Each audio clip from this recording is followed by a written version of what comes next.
है ताकत किसी में? मैं हमेशा ये सोचता हूँ, कई बार मैं सोचता हूँ जब इंडिया में जाता हूँ, लोग सोचते अरे यार ये लोग हमें परेशान करेंगे, अब इनके बीच में जा रहे कौन रोक सकता है जब तक पिता का आदेश नहीं होगा। पिता का आदेश आएगा, कहेगा थॉमसन को जाने दो, तो जाने देंगे। कौन मुझे रोक सकता है? कोई नहीं कर सकता है। पुनरुत्थान की ताकत जो है हमें स्वतंत्र कर देती है, आजाद कर देती है। और पुनरुत्थान की ताकत में एक और चीज है, उसमें दिखावा नहीं है। दिखावा, शोर शराबा ये नहीं है पुनरुत्थान की ताकत में। प्रभु यीशु मसीह आते हैं, बाहर निकल के आते हैं पुनरुत्थान के साथ, और आने के बाद वो क्या दिखाई देते हैं? लोगों ने कहा अरे उसकी शक्ति इतनी बड़ी है, इतनी बड़ी, उसकी पूरे शहर में अब बिजली की जरूरत नहीं है, पूरे यरूशलेम में लाइट चमक रही है प्रभु यीशु मसीह। ऐसा हुआ क्या? नहीं। वो बाहर जब खड़ा हुआ तो मरियम ने क्या सोचा? प्राइम मिनिस्टर साहब आ गए, उसने कहा, उसकी नजर में क्या रहा? ये तो माली है, पेड़ में पानी डालता होगा। पूछा तुमने यीशु मसीह को कहाँ रखा है, बता दो मैं ले आऊंगी। उसने दिखावा नहीं किया।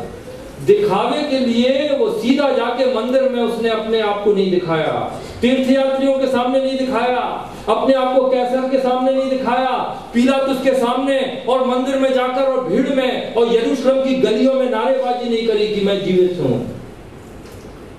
मत्ती की किताब 12 में लिखा हुआ है यीशु मसीह के बारे में, ना वो शोर शराबा करेगा, ना वो आर्ग्यूमेंट करेगा, उसके अंदर वो क्वाइट स्पिरिट है।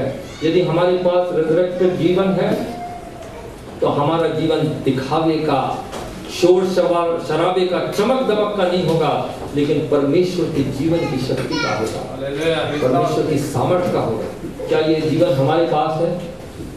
सवाल आज हमारे पास क्या है?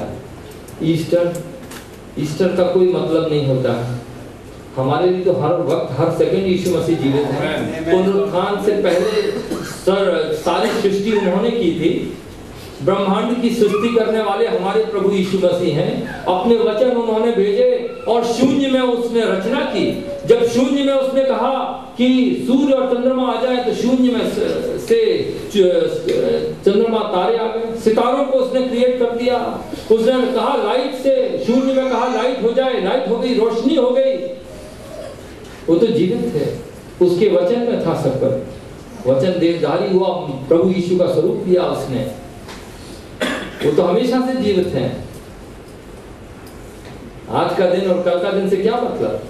सबसे बड़ी बात है क्या हमारे पास पुनरुत्थान वाला यीशु है या नहीं। यदि हम अभी भी मिट्टी की फिक्र करते हैं तो हमारे पास पहला ऑफर है, पैसा, धन, शरीर, शक्ल सूरत, बंगला, गाड़ियां, हमारा नाम है, ये सारी चीजें पर यदि हम ध्यान देते हैं तो हम पहला ऑफर पॉकेट में रख के क्या कर रहे हैं? खुश हो रहे हैं। लेकिन प्रभु यीशु मसीह पहले से ज्यादा देना चाहते थे। ठीक है, लाजर को मैं जिला देता हूँ, रोना बंद करो, लाजर को जिला दूंगा, ठीक है, लेकिन ये भी याद रखो कि जो जीवित है और मुझ पर विश्वास करता है वो अनंत काल तक नहीं मरेगा। चलिए प्रार्थना करें।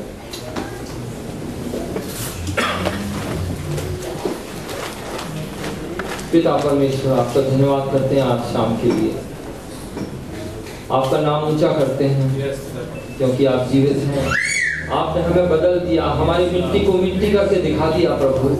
हम जिस पर जोर देते थे, जिस पर ध्यान देते थे, उसको सबको हटाकर आपने हमारी आंखें खोली, हमारे अंधकार को दूर किया और हमें दिखाया कि अनंत जीवन, शाश्वत जीवन, यीशु का जीवन क्या है, कैसा है।